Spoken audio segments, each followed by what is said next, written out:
There are two visions of Western society that are currently on the table. Vision one is where merit wins, where being good at things actually matters. And this vision of society has excellent externalities, really good positive externalities, because when you are good at things, you end up helping other people. You end up producing goods, products, and services that are useful to others. The meritocracy is the only system ever devised by man that actually creates positive effects, positive knock-on effects for everyone else in a society. That is vision number one. Vision number two is the oversensitive army of loser society, in which merit is discarded in favor of your level of offense. And the more of a failure you are, the more you get to be offended. And the more offended you are, obviously the worse society is, because obviously if the people who are unsuccessful get to run all of the levers of society, and part of the thing they get to do is declare that their unsuccess is a facet of their victimhood, that means negative externalities for everyone, because it's literally the reverse of merit. It is failure of merit. It is lack of merit that now puts you high on the totem pole when it comes to this version of society. This is the sort of conflict that is bubbling to the surface across Western civilization. And here are just two quick symptoms that are sort of fascinating, because we're going to have to choose which vision of society we wish to live in, the meritocracy or the army of losers society. So, with regard to the meritocracy, the backlash has now begun against the army of losers society. According to WRAL News, this is actually excellent news, UNC Chapel Hill's Board of Trustees on Monday approved the transfer of $2.3 million in diversity and inclusion spending to public safety priorities in their 2024-2025 budget. The trustees held a special meeting Monday morning. The board is scheduled to hold its regular meeting Wednesday and Thursday. The UNC System Board of Governors is expected to vote next week to eliminate diversity goals and jobs at member institutions, including UNC Chapel Hill. A Board of Governors committee last month approved a complete rewrite of the system's existing diversity, equity, and inclusion policy, which is excellent.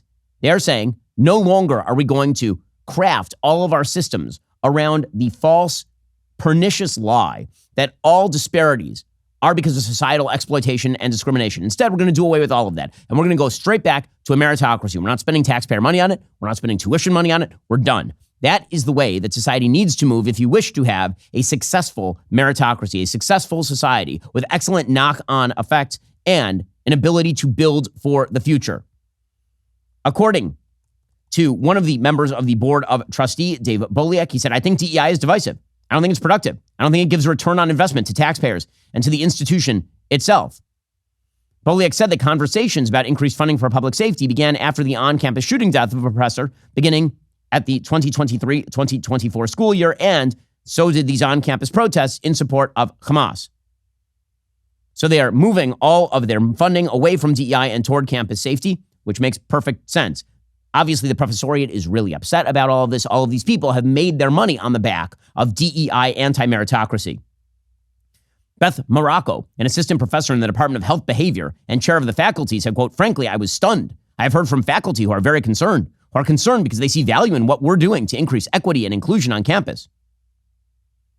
Well, who cares what they have to say, considering they are the beneficiaries of a system that is directly cutting against meritocracy? So that is path one for our societies. We stop this notion that freedom itself, freedom in economics, freedom in association, freedom of speech, that all of these things are tools of the powerful designed in order to harm others, and that merit itself is somehow a bad thing, that merit itself is a demonstration of power dynamics in sort of a Foucault deconstructionist way. We discard that. That is path number one. That is a path toward a successful society. Then there's path number two that is currently being presented by Disney. We'll get to more on this in just one moment. First, once again, Pure Talk is investing in their own customers with their own money without charging you an extra penny. I'm happy to announce that Pure Talk is now providing international roaming to over 50 countries. As you plan your summer travel, make sure your wireless provider has you covered at home and abroad. Pure Talk already puts you on America's most dependable 5G network. Now they're offering coverage in over 50 countries as well. Enjoy the freedom of unlimited talk, text, and ample 5G data for just $20 a month with Pure Talk. This is a deal that's hard to beat, costing you less than half of what you'd pay with other networks. Not only is their U.S. customer service team ready to assist you with the seamless switch, they also have fantastic savings on the latest iPhones and Androids. Ready to make a smart switch? Join my cell phone company, Pure Talk. Start saving today. Visit puretalk.com/Shapiro to explore their offers. When you make the switch, you'll enjoy an additional 50% off your very first month of coverage. Don't miss out on the opportunity to save on wireless at home and abroad. Visit puretalk.com/Shapiro. Again, that's puretalk.com/Shapiro today. Use the same coverage that I've got. puretalk.com/Shapiro to get started today. So Disney, believe it or not, Disney World has decided they're going to axe Tinkerbell from doing meet and greets at the park. Now, this is one of those stories that doesn't seem particularly big on the surface because it's not particularly big on the surface, except that the way that you educate your children matters an awful lot. The way that you deal with things like children's entertainment matter an awful lot because obviously kids are incredibly impressionable. Their brains are incredibly malleable and plastic. And when you teach them that Tinkerbell cannot be allowed in public view because Tinkerbell is some sort of exploitative vision of women, well, you're creating a society of victims. The predicate for this was something called the Stories Matter initiative over at Disney. According to the New York Times circa 2022, as Disney prepared to introduce its streaming service in 2019, it began an extensive review of its film library. As part of the initiative called Stories Matter, Disney added disclaimers to content the company determined included, quote, negative depictions or mistreatment of people or cultures. Examples included episodes of The Muppet Show. So what were some of the things they decided were offensive and required a label? Ursula, the villainous sea witch from The Little Mermaid. Her dark color palette, lavender skin, and black legs could be viewed through a racial lens. She's an octopus. The Stories Matter team cautioned that she is a queer-coded character with mannerisms inspired in part by those of a real-life drag queen. So despite the fact that she's just a fat female octopus in the movie, obviously this was a rip on gay people and black people in some bizarre way, according to the Stories Matter team over at Disney, which meant there had to be one of those dumb labels before you watch The Little Mermaid on Disney Plus saying that this movie contains offensive depictions or behavior or cultures other than our own. Tinkerbell was also marked for caution. Why? Because she is, quote, body conscious and jealous of Peter Pan's attention. Yes, that's right. Tinkerbell is body conscious, and therefore she is no longer going to be included in the character meet and greets at Disney World. The move from Disney came after it confirmed her disappearance from the meet and greets at the resort in February. Apparently, again, it is because she was body conscious and jealous of Peter Pan's attention. Now, let's be real about the character of Tinkerbell. Obviously, Tinkerbell is in pretty good shape in the movie. The whole joke is that she is a pretty small person who's in love with Peter. That's the whole joke of the film. That is part of the relationship between them, which, of course, dates back to the original book by J.M. Barrie. But that can't be included because obviously it might give bad messages to little girls, like perhaps, being body conscious actually matters with regard to mating. Or it might give off the impression that sometimes girls get jealous over guys, which we can't have because obviously it's true. And these minor symptoms are indicative of broader cultural trends. And those broader cultural trends have impacts on politics.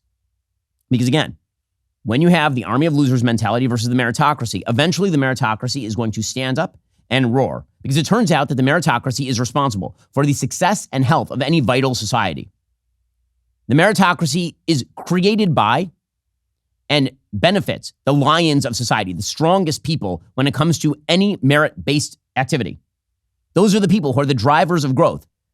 They're the people who are responsible for the tax revenue. They're responsible for all the businesses being founded. They're responsible for success and innovation. The army of losers, by contrast, is a group of people who literally have taken themselves out of circulation because they were not meritorious enough. Joe Biden, as I've said before, has decided that he is going to focus all of his attention on the supposed army of losers. And it is a disaster area for him. The only through line to his administration is what he said it was, equity. Equity is the lie, again, that all disparities are equivalent to discrimination. And therefore, if you can identify a group disparity in any practice across the United States, that means that some sort of exploitation or discrimination is happening that is correctable by government. Now, I don't actually know if Joe Biden believes all of that. I think that Joe Biden, as I've said before, he's basically just a pinwheel of a human being.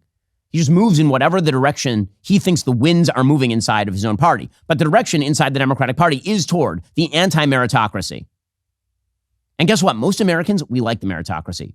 Moderates, independents, even some moderate-leaning Democrats. It turns out that we like systems where effort is rewarded, where merit is rewarded, where innovation gets better because merit is rewarded, because the incentive structure is properly aligned for growth and health.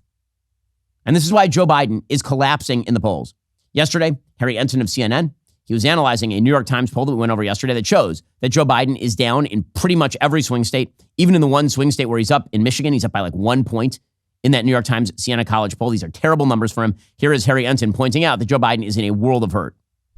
Look, these Sunbelt battleground states, frankly, for the Joe Biden campaign, these numbers are an absolute disaster. The smallest lead is in Arizona for Donald Trump. He's up 6. Look at this, 9 in Georgia, 13 in Nevada. My goodness gracious, my God. That is a huge lead. No Democrat has lost that state since John Kerry lost it back in 2004. Okay, why is all of that happening? Because Joe Biden, it turns out that when you don't value merit, you fail on every front.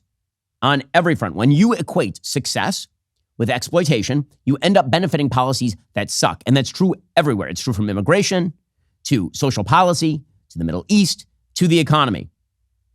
Joe Biden on the economy continues to fail. According to Axios, inflation expectations are actually picking up both in the corporate C-suite and at Americans' kitchen tables. When people expect higher inflation, it can be self-fulfilling. If this reversal of progress in inflationary psychology continues, it will make the Federal Reserve leaders warier of cutting those interest rates, which is, of course, what Joe Biden is counting on. Joe Biden is counting on economic growth to be spurred by the Federal Reserve cutting the interest rates and flooding the money into the economy again. The problem is, if the inflation continues apace, they're not going to do any of that. The New York Fed's survey of consumer expectations for April showed Americans anticipate inflation of 3.3% over the next year, up from 3% in March and the highest in 5 months. Separately, Monday morning, the Cleveland Fed's quarterly survey of CEOs showed their anticipated inflation over the next year rose to 3.8% from 3.4% 3 months ago. That number had declined for 5 straight quarters. So it turns out that people now think that inflation is baked into the cake. The producer price index for April is due out on Tuesday morning. The CPI is due out on Wednesday.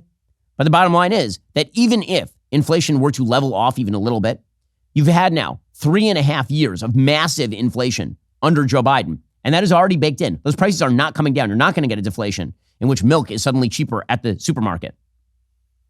And that is because Joe Biden decided, again, that it was more important to him to pour money into the economy, to benefit the supposed victims of the system, than it was to actually guarantee the overall health of the system. He poured money into an already inflationary economy, and the far left loved it. He basically implemented modern monetary theory, which was Elizabeth Warren's bizarre and notoriously dumb idea that there is no such thing as inflation and you can endlessly pour money into an economy without any negative side effects. He tried that, and guess what? It failed. But he's still trying that. He's still trying to pour money into the economy in the bizarre belief that if he somehow stimulates members of his political coalition with cash, somehow that will be good for him overall politically. So what is he doing? He's relieving student loan debt at the cost of taxpayers and moderates who don't particularly like that idea. Meanwhile, he's trying to claim that he's bringing down inflation. He is not. Here's Janet Yellen, his Treasury Secretary, saying that this is Biden's top priority. Well, if it's top priority, then why has he failed so poorly? The cost of living in many areas is very high, and it is a concern to Americans. And it is President Biden's top priority to do all he can to bring down the cost of living. Is it, though? Because it feels like it's not. He continues to promote higher and higher spending, which is what creates a higher cost of living, as it turns out. Every single product that government has ever subsidized has gotten more expensive over time, from healthcare to university education. We'll get to more on this in just 1 second. First, when you get home from work, the first thing you do, you get out of those work clothes, you put on your favorite loungewear. Well, luckily for me, I've got Tommy John. I love my Tommy John loungewear. It is soft. It is comfortable. I could fall asleep in it. I often do. Yes, it's also stylish enough to wear out without looking like I just rolled out of bed. Dudes, if you're wondering how they can get better, let me tell you. Tommy John underwear, it's the best. I mean, so good that I literally took out all my other underwear. I only wear Tommy John right now. Those Tommy John underwear gracing this magnificent tuchus. This isn't just any old boxer brief. Tommy John's stylish and soft second skin brand underwear offers dozens of comfort innovations, including a supportive contour pouch, breathable, lightweight, moisture-wicking fabric, and 4 times the stretch of those competing brands. Plus, Tommy John's best pair you'll ever wear, or its free guarantee protects those valuable assets. What are you waiting for? Try Tommy John today. Get 20% off your first order right now at TommyJohn.com/Ben. Save 20% on second skin at TommyJohn.com/Ben. That's TommyJohn.com/Ben. See site for details. That's TommyJohn.com/Ben to get 20% off on second skin today. Meanwhile, again, because Joe Biden subscribes to the army of losers philosophy, Joe Biden is now driving the biggest border crisis in American history. According to the Washington Examiner, illegal immigration that has exploded under Joe Biden has driven the biggest surge in the foreign population in America ever recorded. According to the Census Bureau, 15.6% of the U.S. population is now foreign-born. A Center for Immigration Studies analysis of the new census numbers said that Biden's open border policies have fed the increase. In March 2024, the foreign-born population reached 51.6 million. That is 5.1 million more than in March 2022, the largest two-year increase recorded in American history. 60% of that increase is from illegal immigration. What's even worse is that what the census data shows is that a majority of the new immigrants are not even working. Again, if you hate the meritocracy so much that you believe that the United States should just be a grab bag of cash where all of the meritocrats produce and everyone else consumes, this is what you end up with. And that you have some sort of worldwide right to enter the United States because the United States is a nefarious, exploitative force in the world, which is what members of the far-left Bernie Sanders socialist wing of the party believe. This is what you end up with, according to the Washington Examiner. The Center for Immigration Studies, using Census Bureau numbers, calculates 46% of immigrants who arrived over the past 2 years are employed. 46% are employed, meaning 54% are not. Some immigrants say they are looking for work. Most, including the elderly, children, and caregivers, are not in the labor force. Report authors Stephen Camarata and Karen Ziegler say, quote, immigration clearly adds workers to the country, but it just as clearly adds non-workers who need to be supported by the labor of others. Those who simply see immigration as a source of labor need to understand it's also a source of school children, retirees, and many other non-workers. How could it be otherwise? Immigrants are people. The CIS says that if trends continue, the U.S. will top 18% foreign born by the end of the decade. Without any form of assimilation and without any economic plans to integrate these people, while increasing, presumably, all of the benefits that people are receiving from the federal government. Meanwhile, nonprofits are making billions of dollars off the border crisis. According to the Free Press, Barry Weiss's publication, a brand new report suggests that NGOs are making literally billions of dollars off of illegal immigration at this point.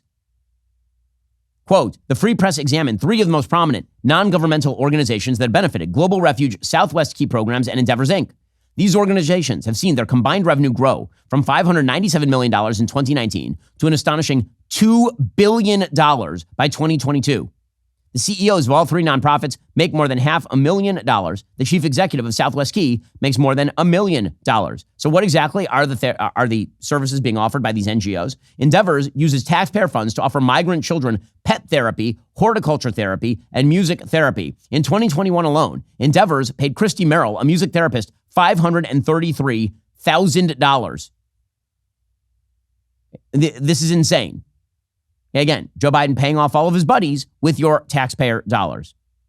And it's true across the board. Joe Biden, when it comes to social policy, he has decided that the federal government is simply going to ignore all of the data that is now coming out about not only the non-effect, but the reverse effect of transgender surgeries and hormone treatments.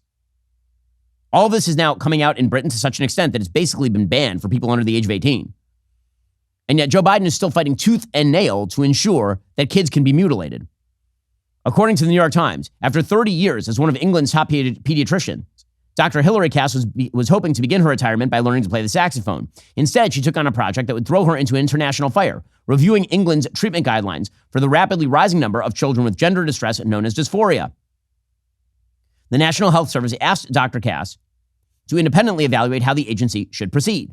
Over the next 4 years, Dr. Cass commissioned systematic reviews of scientific studies on youth gender treatments and international guidelines of care. She met with young patients and their families, transgender adults, people who had detransitioned, advocacy groups, and clinicians. Her final report, published last month, concluded the evidence supporting the use of puberty-blocking drugs and other hormonal medications in adolescents was, quote, remarkably weak. On her recommendation, the National Health Service in Britain will no longer prescribe puberty blockers outside of clinical trials. Dr. Cass's findings are in line with several European countries that have limited the treatments after scientific reviews. But in America, medical groups have endorsed the treatments as evidence-based and necessary. The American Academy of Pediatrics, which is a left-wing front group, declined to comment on Dr. Cass's specific findings and condemned the state bans. The federal government, for its part, continues to take its lead from radical gender activists in this space, all of whom are rebelling against prevailing traditional notions of gender and sexuality in the United States. This is the coalition that Joe Biden has chosen, and it turns out it's a shrinking coalition because it is at odds with the reality that most Americans live and experience and want. Most Americans are still fairly traditional in their lifestyles and their choices. Most Americans still wish to be part of traditional families. Most Americans still wish to be part of traditional church communities. Most Americans want a level of economic stability. They're not looking for revolution from above, from people like Joe Biden, a befuddled old man who has no clear concepts on how economics even works, who's never run a popsicle stand and made all of his money selling influence via his family. Most Americans don't like this, which is why Joe Biden is sinking in the polls. And of course, the most obvious example of Joe Biden's absolute confusion when it comes to foreign policy remains the war in Gaza. So yesterday, the UN admitted that they'd been lying about casualty figures. They'd been taking Hamas's casualty figures for granted, and they were simply lying about it. The UN admitted that they were off by 50%, 50%, on the original estimate of women and children who had died in the war in Gaza, bringing the totals down to about 7,800 and 5,000 respectively, which brings the total number of Palestinian fatalities down by over 11,000, which is a third of the commonly reported total. Also, the Palestinian statistical agencies lie. What they consider to be a child means under 20. What we consider to be a minor in the United States would be under 18. And by the way, if you talk to anyone who has fought a counter-terror operation in Afghanistan, in Iraq, in the Gaza Strip, in Jenin, anywhere all over the planet, a huge number of terrorists are 16, 17, even 15 or 14 years old. It's a tragedy, but terrorist groups use children as their soldiers. It is just a reality. So when Hamas says that a child was killed, they are not identifying whether the minor was a 17-year-old pointing a machine gun at Israeli troops or whether it was a 7-year-old who is sheltering in some sort of building underneath which there is a Hamas bunker. Get some more on this in a moment. First, you owe back taxes or you still have those unfiled returns. Well, that is a bad idea because the IRS is becoming more determined than ever to come after you. The IRS's chief data and analytics officer revealed they're focused on an enforcement project with an average return on investment of about $6 for every $1 they spend. They're targeting individuals and businesses that currently owe back taxes or haven't filed their returns first. Tax Network USA, the nation's leading tax relief firm, they know the tax code. They're going to fight for you with a record of negotiating over $1 billion in tax relief for their clients. Their team is knowledgeable in handling any type of tax issue.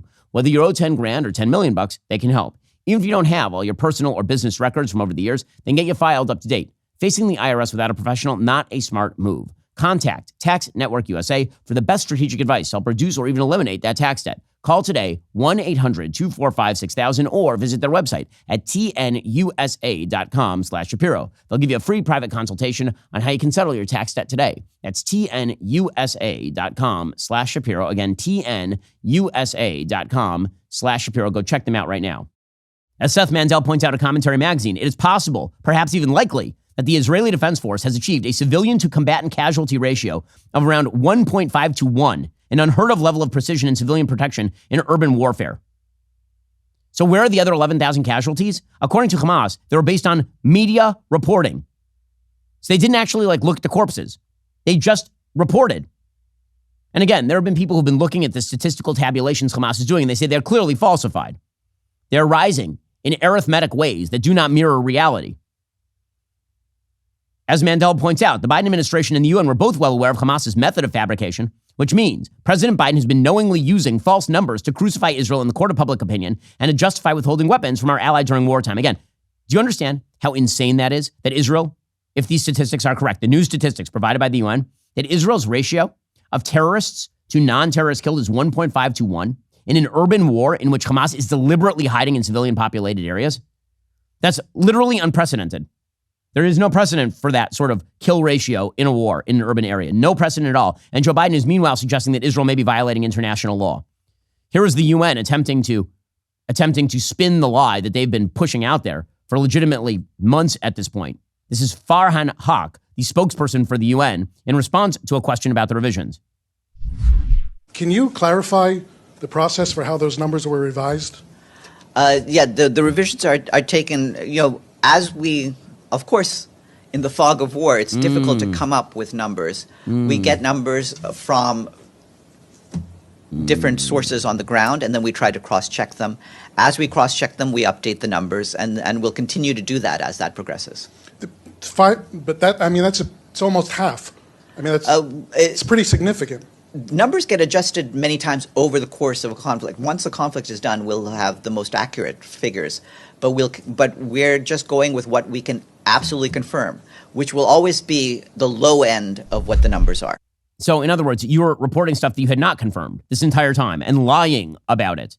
And you can clearly see this person has no sources on the ground. The sources on the ground are Hamas, and they were all taking it for granted, including the Biden administration, who's going out and using Hamas statistics in order to lie about an ally in a time of war. I also love that the UN is allowed to use fog of war as an excuse for completely botching the stats and using Hamas stats. Israel, however, cannot use fog of war in the actual fog of war. Like in the actual middle of a battle in which Hamas is hiding among civilians. If a civilian gets killed, Israel can't say that's the fog of war. That's how it works in wartime. But the UN, sitting in Brussels or in New York, can figure out to use the term fog of war to apply to tabulation of statistics from Hamas. It's insane. It's totally insane. But again, this is undergirded by the fact that the Biden administration has bought into the army of losers mentality, which is that the real suffering that is happening in Gaza is not the result of Palestinians who are radicalized by generations of lies about Jews, a wildly anti-Semitic population by every available polling metric in the Gaza Strip and in the West Bank, a wildly anti-Israel genocidal population that supports October 7th. That is the reality. That doesn't mean they're all terrorists. It doesn't mean that they all ought to be killed or that they all ought to be physically harmed or anything like that. But you have to actually know the population that you're talking about when you are talking about how to deal with issues like terrorism. The Biden administration, however, has been attempting to suggest that it's Israel's less than stellar treatment of Palestinians in Gaza that has led to all of this, which is just a lie. It is not true. Israel pulled out in 2005. Joe Biden has completely changed his language here, by the way. Right after October 7th, Joe Biden was saying that he was totally in tune with Israel's attempts to take out Hamas, which makes sense because you have to take out the terrorist group that just murdered 1,200 citizens and took 250 hostages. They're still holding Americans hostage.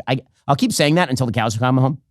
Joe Biden cares more about Brittany Griner being held by the Russian government for a drug crime. He traded a literal drug lord and guns runner for Brittany Griner, a WNBA star who is dumb enough to travel to Russia with drugs in her suitcase. He cares more about that than he does about Americans who are being held hostage and are wounded, being held hostage by an actual honest-to-God terror group for whom he is currently doing PR. But here is Joe Biden flashback to fall 2023. Do you believe that Hamas must be eliminated entirely? Yes, I do.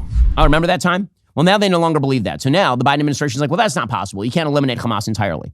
We'll get to more on this in a moment. First, let's say that your business in foreign policy and the head of the department has turned their back on our country's biggest ally, botched the Afghanistan withdrawal, maybe lied under oath. Well, you might want to replace that person, would you? Well, here in the United States, we have to do that with elections. But if you are in charge of a company and you have a worker who does this, get rid of them with ZipRecruiter. ZipRecruiter finds qualified candidates fast. Right now, you can try it for free at ZipRecruiter.com/dailywire. Once you review ZipRecruiter's list of the most qualified candidates for your job, you can easily invite your top choices to apply to encourage them to apply sooner. Amp up that hiring performance with ZipRecruiter. Find the best talent fast. See why 4 out of 5 employers who post on ZipRecruiter get a quality candidate within day one. Just go to ZipRecruiter.com/dailywire. Try it for free. Again, that's ZipRecruiter.com/dailywire. ZipRecruiter is indeed the smartest way to hire. We've been using ZipRecruiter here at the Daily Wire for years, not only to replace the employees who need to go, but also to get great new employees. It works really fast. It is really easy. You're going to get the best employees, and you got to get to those employees first, because if you don't, somebody else will. Go to ZipRecruiter.com/dailywire. Try it out for free right now. Okay, so here is the thing. It depends on how you define Hamas. If you define Hamas as the command and control structure of Hamas, as their military capacity, 100% you can destroy it. Absolutely you can. And then you're going to have to engage, as the United States did in Iraq for years, or Afghanistan for years, or as the British did in Malaya for years, in a counterinsurgency. Okay, everyone knows this is the case. Why? Because the population is indeed quite radical. A huge percentage of the Gazan population is in support of terrorism. There's a reason people were cheering in the streets for the terrorists on October 7th. There's a reason for that. There's a reason that Hamas won election in 2006. So, of course, you're going to have to deal with a counterinsurgency. But the Biden administration seems to believe that the solution to this is for Israel to get out of the Gaza Strip again, which they did, which led to October 7th. They seem to believe that if Israel leaves and has no eyes on target ever, that is somehow better for the Palestinians and better for the Israelis. That leads to, again, this is all nonsense. Either they're the stupidest people who have ever walked the earth over at the State Department, or they don't actually believe this stuff. They just don't care whether Israel's citizens are endangered, so long as they get to continue with their befuddled view of the Middle East, in which the Israeli-Palestinian conflict is somehow central to all conflict in the region. There are a lot of people at the State Department who are very regretful that Israel was ever created in the first place. Here's Tony Blinken trying to articulate what is, in fact, a catch-22. He says, if Israel stays, there will be a counterinsurgency. If Israel leaves, Hamas will take over. So what then is the solution? The answer is there is none. The real answer is there will have to be a counterinsurgency. Everyone knows this. I said this literally the week that the war happened. Literally October 9th, I said this, that Israel would have to occupy the Gaza Strip indefinitely because there is no government for Israel to hand over the power to. No one wants it. Egypt doesn't want it. Jordan doesn't want it. The PA doesn't want it. The UAE doesn't want it. No one wants it. But here is Blinken trying to make a case for, nobody knows what the hell he's making a case for, honestly. We also need to see a plan for what happens after this conflict in Gaza is over. And we still haven't seen that, because what are we seeing right now? We're seeing parts of Gaza that Israel has cleared of Hamas, where Hamas is coming back, right, including in the north, including in Khan Yunis. As we look at Rafah, they may go in and have some initial success, but potentially at an incredibly high cost to civilians, but one that is not durable, one that's not sustainable. And they will be left holding the bag on an enduring insurgency, because a lot of armed Hamas will be left, no matter what they do in Rafah.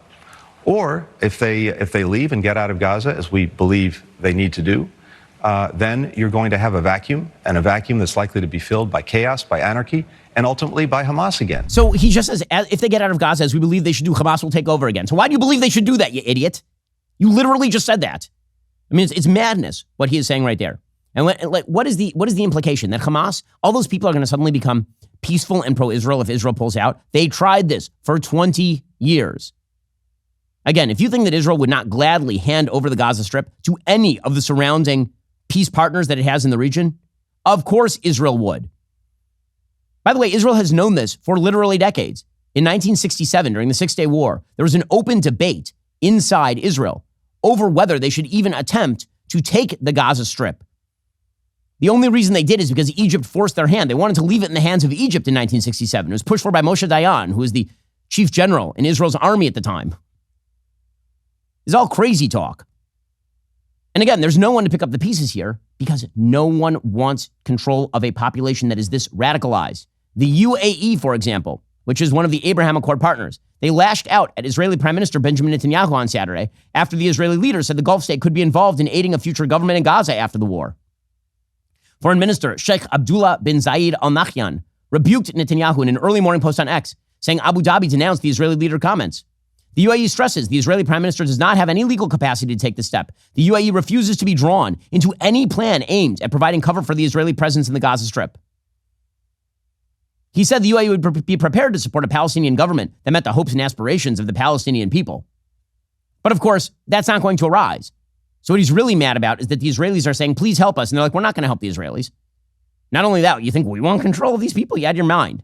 The Palestinian Authority, the widely touted Palestinian Authority, a corrupt oligarchy that has been robbing people blind for literally decades.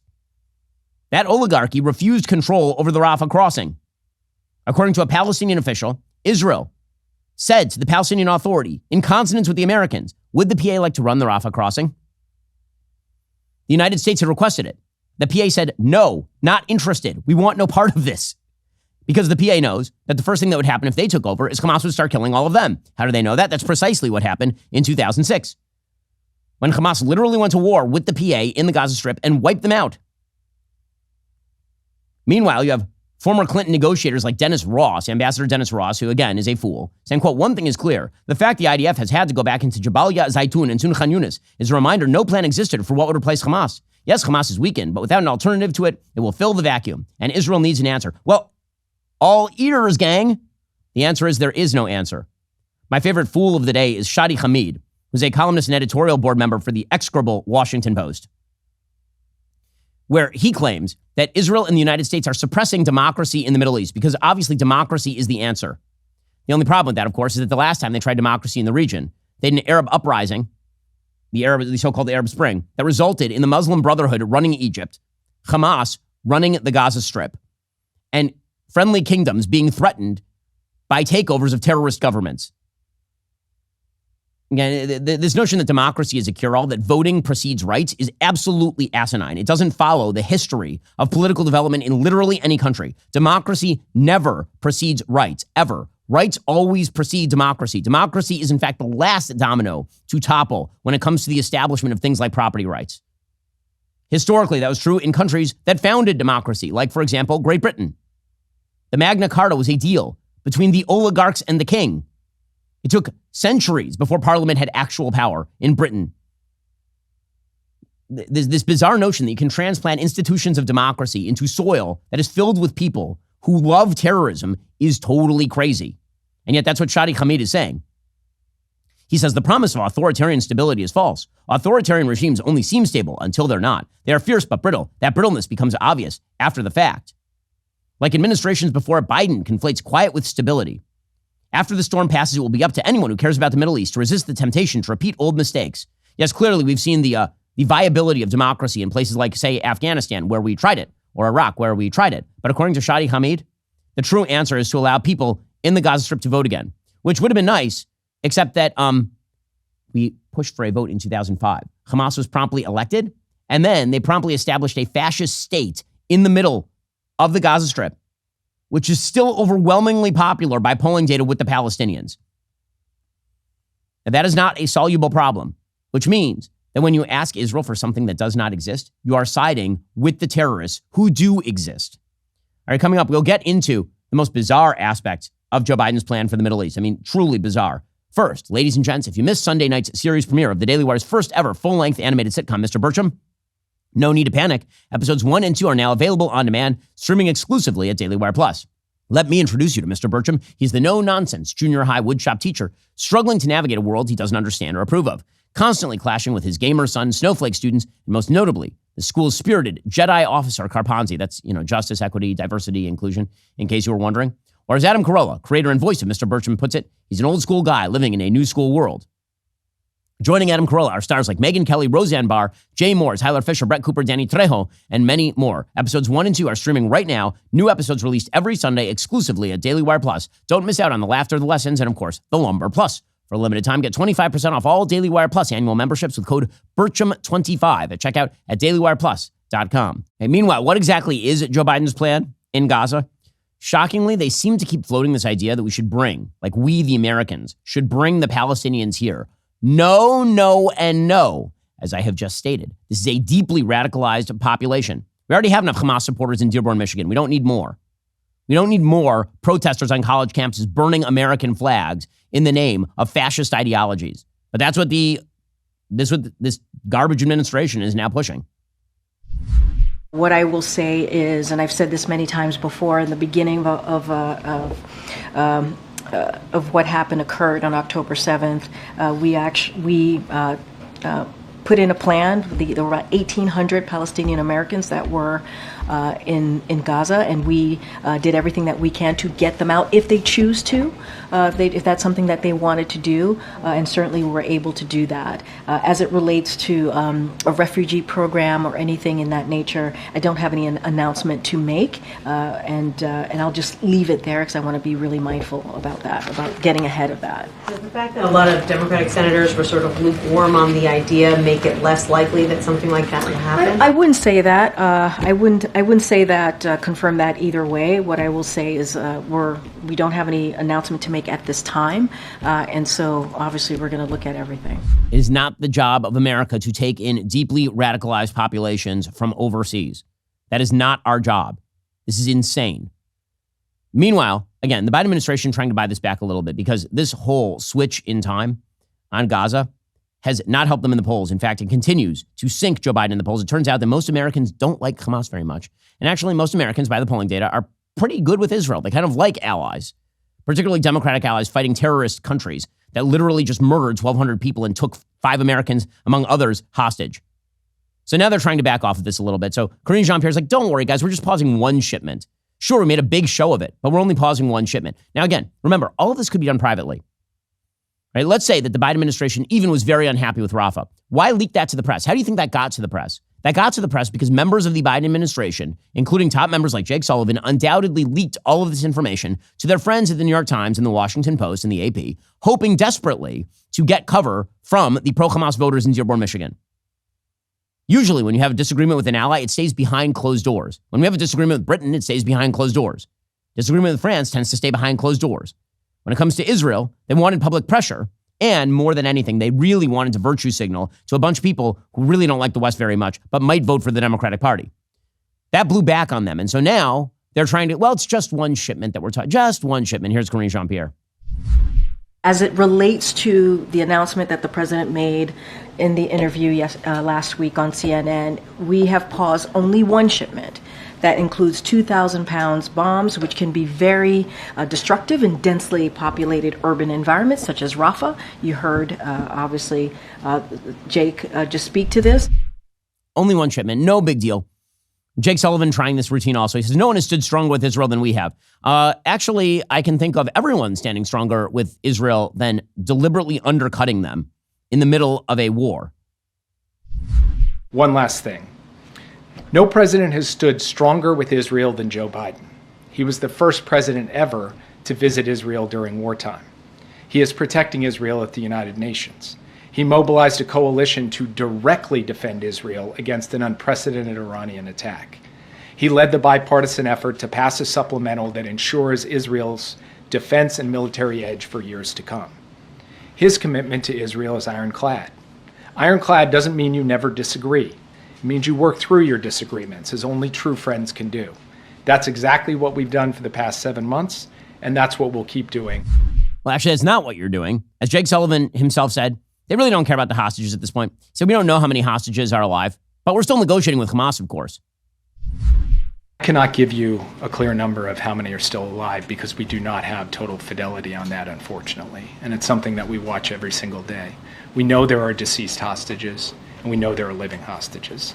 And we know that with each passing day, the risk to those hostages also goes up, which only redoubles our commitment to try to get to a ceasefire and hostage deal as rapidly as possible. But unfortunately, I'm not in a position to give you fidelity on those numbers because nobody entirely has it. We have our analysis, our assessments. Some of that is driven by intelligence, so I have to be cautious in sharing them.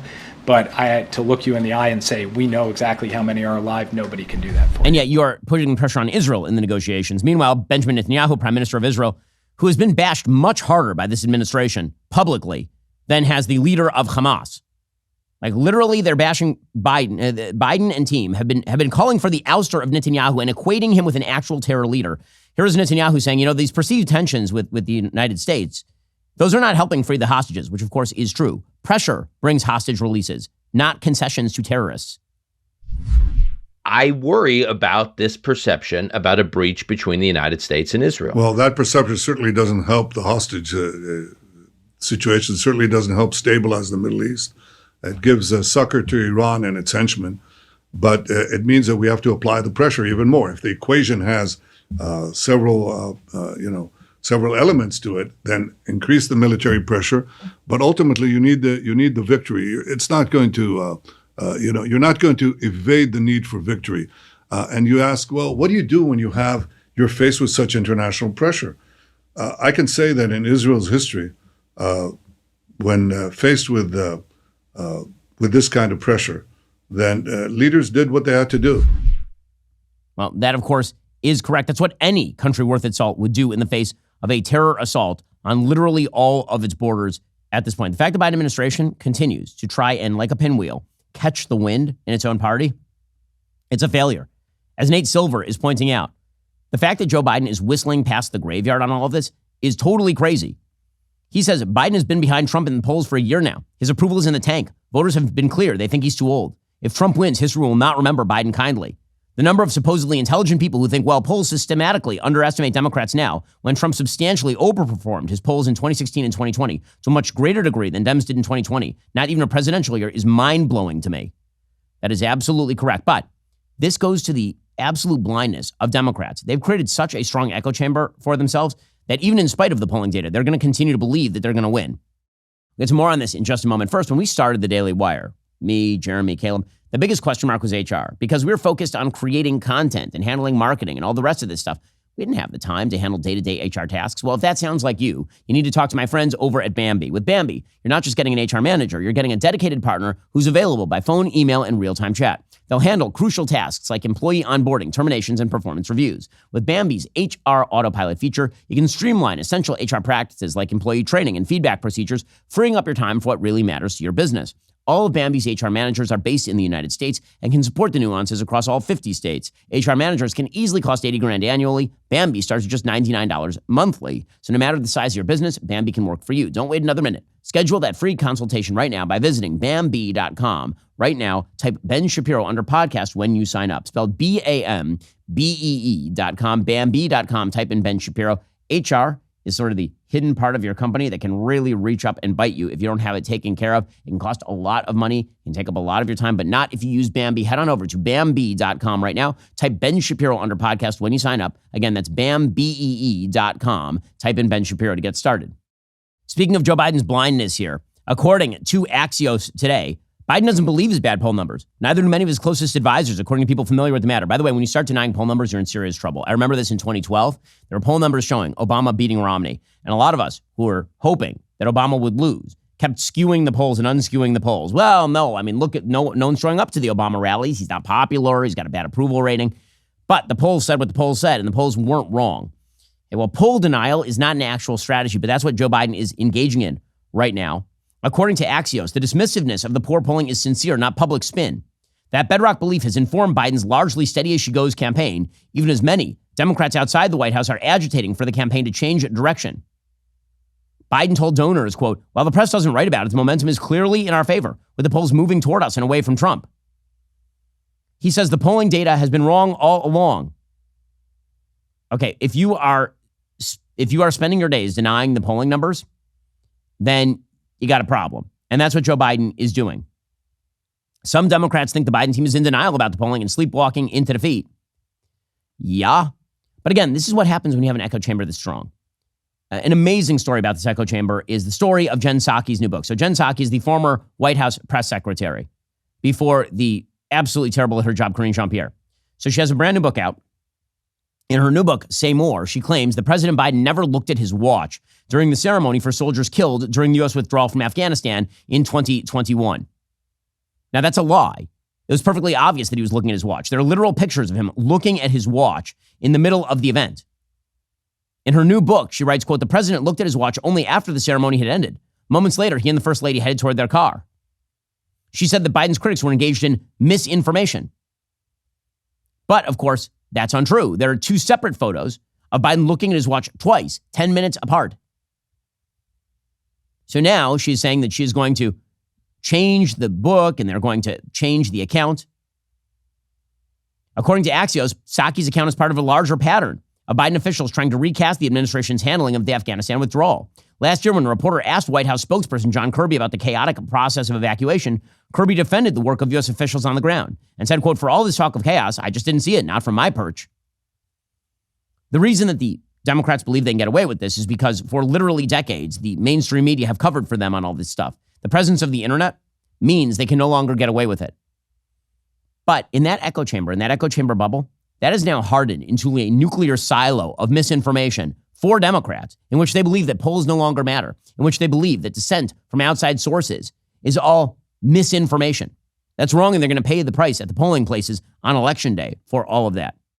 Joining me on the line is Tyler Fischer, actor, stand-up comedian, and viral content creator. Of course, you know him from a bunch of Daily Wire projects, including Terror on the Prairie and, of course, Lady Ballers. Well, now he's the voice of Carponzi in our brand new animated series, Mr. Bertram. Tyler, thanks for joining the show. Thanks for having me on the show, Ben. I was I left the protesting the violent the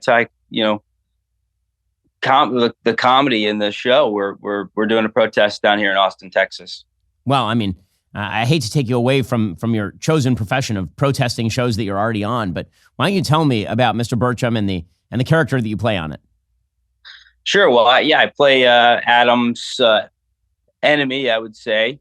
And Carponzi has really been hired to scan the halls of the school, scan the books, and everything that's being taught to make sure it is not fun, that it's equal, and it's equitable, and all of those things that are not possible without a woke, tyrannical, annoying, man bun wearing D-bag. So tell me how you actually worked with everybody else in the series. So I know that for Megyn Kelly, for example, she was in kind of a separate place and they would have her read the line separately and they cut it all together. How about for you? Was it sort of the same process or were you in a room with anybody? I was alone. I was all alone with this guy. So I was slowly, every day I'd come in and I would dress a little bit more like Karpanzi. You know, I'd come in short shorts or a tight little rainbow tank top. And so, you know, I was really all alone in a room and you couldn't really see the producers. So you have a chance to really, you know, we all have that inside of us. And so everyone has a Karpanzi. Unfortunately, mine came out and that's what you see on screen. I mean, it's the method acting that really makes you a master of your craft. So now let's talk about how you get into character to do stuff like this. Like, was there any prep for this or you just kind of came in and read your lines? The prep was living in Brooklyn, New York for 15 years. I mean, this guy is sort of a combination of every woman I've dated, every, you know, comedian who says you can't make jokes about anything except, you know, whatever the current conflict is. So I am realizing that was the gift of suffering through that. You know, going on a date and someone says, I have no gender, or I have 40 genders, and just going, oh, okay. So I've slowly been taking notes, and I was able to channel all of that through Karpanzi. It's been incredibly therapeutic for me, I think.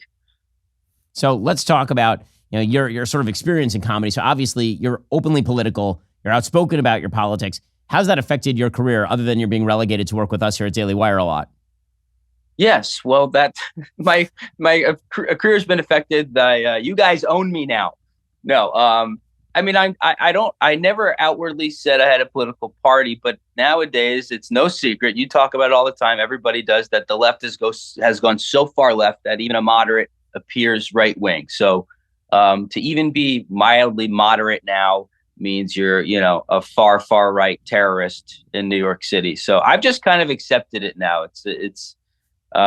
It kind of gives you a freedom to go, okay, you think that's what I'm like? Well, now I'm going to make whatever joke that I want to make at anybody's expense.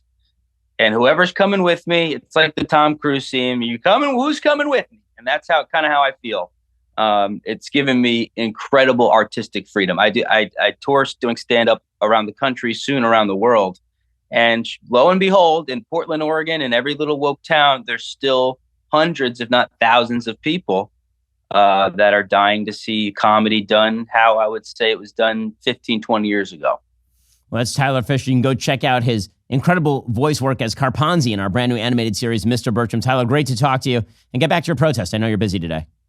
All right, TylerFischer.com. See me on tour in a town near you. All righty, guys. The rest of the show continues right now. We'll be getting into Donald Trump's possible VP picks and Kamala giving an inspirational speech. I know. If you're not a member, become a member. Use code Shapiro. Check out for 2 months free on all annual plans. Click that link in the description and join us.